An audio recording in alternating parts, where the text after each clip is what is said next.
Hey guys, welcome back to our channel Trading Basics. So today in this video I'm going to show you guys how you can access online support help on forex.com. So let's just get started. Firstly, what you have to do is just go to your web browser, any one if you want. Then over there just type forex or forex.com and then you'll be in this particular platform.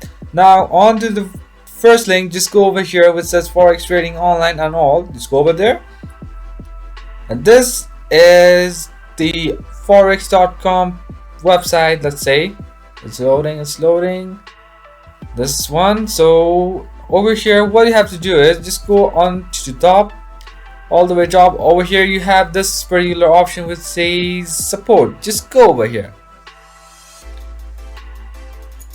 and then over here you'll be having the online support and everything, help and support.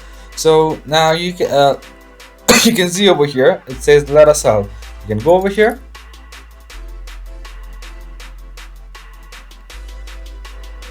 may take some time guys,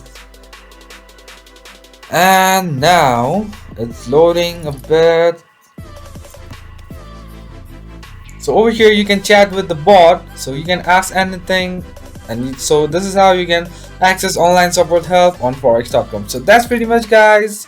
I hope this video is helpful for you everyone. So thank you for watching our video guys. If you like our video, please leave a like and do not forget to subscribe our channel and also hit the bell icon so you never miss an update from us. If you have any queries, just comment down below guys. I'll see you guys again in our next video. Till then, stay safe guys. Thank you for watching.